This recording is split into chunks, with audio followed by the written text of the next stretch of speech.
আমি স্বপ্নেও কোনোদিনও ভাবিনি এরকম দিন আমাদের জীবনে আসতে পারে। তো আমার ব্যাঙ্গালোর আসা 3 মাস মতো হলো। এখন আমার এমার্জেন্সি টিকিট কেটে বাড়ি যেতে হচ্ছে। কারণটা আমি পরে বলছি। তো এই ব্লগটা আমার 2 মাস আগেকার ব্লগ। তো এখন আমি এডিট করে দিচ্ছি। Hello everyone, good morning. Actually আজকে আমার খুব ব্যাড মর্নিং। আমার ব্যাঙ্গালোরে আসা 3 মাস মতো হলো, কিন্তু খুবই একটা এমার্জেন্সি কারণে আমাদের আজকে এমার্জেন্সি টিকিট করে যেতে হচ্ছে।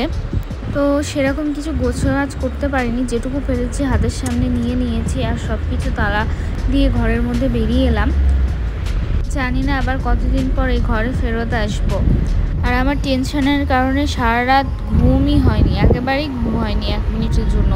তো সকাল 5টার সময় উঠে, আমাদের ফ্লাইট ছিল 12টায়, তবু 5টার সময় উঠে রেডি হয়ে 7টা সাড়ে 7টার মধ্যে বেরিয়ে গেছি আমি, যে যত তাড়াতাড়ি যাওয়া যায়, বাই চান্স ফ্লাইট যাতে মিস না হয়। যাই হোক, তো এটা হচ্ছে ব্যাঙ্গালোরের এয়ারপোর্টের রোড। তো রোডটা দেখতে খুব সুন্দর লাগছিল, যে কারণে আমি একটু ভিডিও করেছি। তো টার্মিনাল 2 ব্যাঙ্গালোর এয়ারপোর্টের ওই জায়গাটা শুনেছি নাকি খুবই সুন্দর। তো আজকে আমি ফার্স্ট টাইম যাচ্ছি ওখানে, তো সেই কারণে আরও ভিডিওটা করেছি আমি। তো যাই হোক, কারণটা আমি বলেই দিই। কারণটা হচ্ছে আমার শ্বশুরমশাইয়ের হঠাৎ করে হার্ট অ্যাটাক হয়েছিল। এখানে ফ্রাইডে টিকিট কাটা ছিল আসবে বলে, কিন্তু ওয়েডনেসডের দিন হার্ট অ্যাটাক হয়ে গেছিলো, তাই আমাদের স্যাটারডের দিন যেতে হচ্ছে। তো যাই হোক, উনি এখন সুস্থ আছেন, ওনার বাইপাস সার্জারি হয়েছে।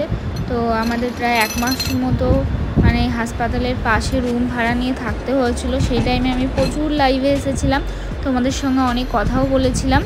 তো যাই হোক, এখন আমি ব্যাঙ্গালোরে আবার এসেছি রিসেন্টলি 2 দিন হলো। তো এখানে এসে আবার টাইম পেয়েছি একটুখানি ভিডিওগুলো এডিট করার, তো সেই কারণে এডিট করছি। নাহলে প্রচুর ব্যস্ততার মধ্যে ছিলাম, একদমই ভিডিও দিতে পারিনি তোমাদের, তার জন্য অনেক সরি। তো যাই হোক, এটা হচ্ছে ব্যাঙ্গালোর এয়ারপোর্টের টার্মিনাল 2, আর এইটার ডেকোরেশন জাস্ট ওয়াও। দেখো চারিদিক দিয়ে এত সুন্দর, নিট অ্যান্ড ক্লিন, দারুণ একদম, মানে দেখতেই খুব ভালো লাগছিল। ডেকোরেশনগুলো জাস্ট দেখো একবার, কত সুন্দর। এরা গ্রিনারি খুব পছন্দ করে, গাছপালা একটাও কাটে না। রাস্তা দিয়ে আসতে গেলে 2 ধারে এত গাছপালা থাকে, দেখতেই ভালো লাগে।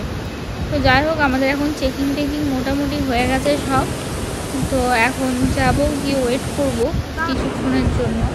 তো এখানে অনেকে ভাড়াও নেয়, লাগেজ নিয়ে যেতে পারে না। দেখো এরকম গাড়িগুলো ভাড়া করে বাইরের দিকে নিয়ে যায় বা ভেতরেও আসে। তো যাই হোক, এখন যাব লাঞ্চের দিকে। তো যেহেতু অনেকগুলো ক্রেডিট কার্ড আছে, ওখান দিয়ে দেখা যাক কোনটাই হয়। তো 2 টাকা দিলেই আবার অনেক কিছু খাওয়া যায়। আমরা আসার সময় খেয়েছিলাম, 2বার খেয়েছি আমি ওর সঙ্গে এই 3 মাসের মধ্যেই। তো যাই হোক, এখন যাব উপরের দিকে। এই যে লাঞ্চের জন্য লাইনে দাঁড়িয়েছে, দেখবে কটা কার্ডে হয়। তো যাই হোক, এই দেখো ঝাড়বাতিটা কি দারুণ, ঝাড়বাতিটা খুব সুন্দর।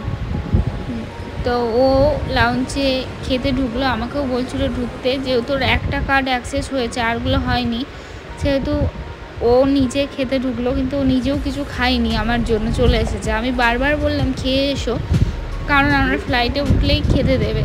সেই কারণে আমি আর টাকা দিয়ে ইচ্ছা করে গেলাম না। আর আমি সকালবেলায় খেয়ে বেরিয়েছিলাম, আর ও সেরকম কিছু খেয়ে বেরোয়নি, কারণ আমার না খেলে পেটে ব্যথা করে। সেই কারণে আমি অল্প কিছু খেয়েই বেরিয়েছিলাম বাড়ির থেকে। এখানে গিয়ে ও সেটা লস করলো, না খেয়ে বেরিয়ে চলে এলো। বউ খাবে না দেখে নিজেও খেলো না।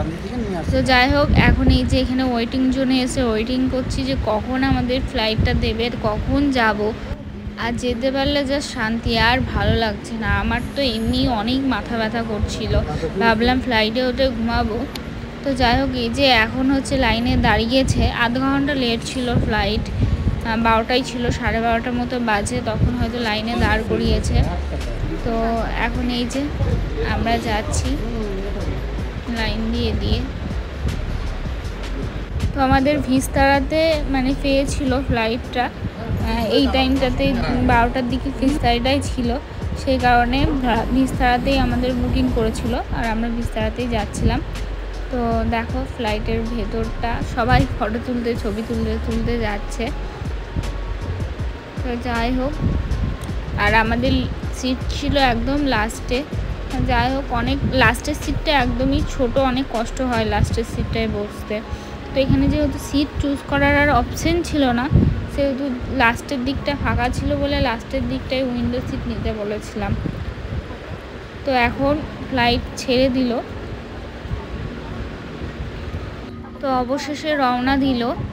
একটু স্বস্তি, ভাবছি একটু ঘুমাবো, কিন্তু কিছুতেই ঘুম আসছে না আমার। একটু পরপরই ভিডিও করছি। তারপর এখানে একজনের ফ্লাইট উঠতেই প্রচণ্ড শরীর খারাপ হয়ে গেছিলো, উনি বমি করতে লেগেছিলেন। আর সব এয়ার হোস্টেসরা এসে একটু দেখছিল, ওষুধ দিচ্ছিল। তারপর ফ্লাইটে আমাদের আকাশে উড়ে গেল। আর দেখো কি সুন্দর লাগছে শহরটাকে দেখতে, চারিদিকে গ্রিনারি, কত সুন্দর। আর কলকাতায় যখন নামাই সব বিল্ডিং চারিদিকে, তাই মনে হয়। তারপরে একটু পরেই খাবার চলে এসেছিলো, সুন্দর সব খাবারের দিয়েছিল, কেক দিয়েছিল, পাউরুটি দিয়েছিল, বাটার দিয়েছিল। আমরা যেহেতু ননভেজ নিয়েছিলাম, চিকেন, তারপরে ভাত, ডাল, আর ছিল তোমার জলের বোতল, সব কিছুই ছিল। যাই হোক, খুব খিদে পেয়েছিলো, খাওয়া দাওয়া করে নিয়েছিলাম দেওয়া মাত্রই। কেকটাও খুব সুন্দর ছিল খেতে, খুবই সুন্দর ছিল। আর দেখো কি সুন্দর আকাশেরটা নীল একদম লাগছে পুরো দেখতে। তো যাই হোক, কথা বলতে বলতেই এই দেখো একদম চলে এসছে কলকাতা। আর এইটা দেখো, বললাম না চারিদিকে মনে হয় যেন ফ্ল্যাট আর ফ্ল্যাট, বাড়ি আর বাড়ি। তো আমরা অবশেষে নেমে পড়লাম। নেমে তাড়াতাড়ি করে ব্যাগপত্র নিয়ে এখন আমাদের যেতে হবে হসপিটালে, বিরলা যে হসপিটালটা আছে ওখানে নিয়ে আসতে বলা হয়েছে। ওখানেই আজকে আমরা ভর্তি করব। তো ওই হসপিটালে যাব, সেই কারণে তাড়াহুড়ো করে বেরিয়ে এসেছি। আর গাড়িও বুকিং করা হয়ে গেছে, গাড়িও আসছে। তো এই যে গাড়িও চলে এসেছি, উঠে পড়লাম। চলো, তোমাদের সঙ্গে কোনো একটা নেক্সট ব্লগে দেখা হচ্ছে। ততক্ষণের জন্য টাটা।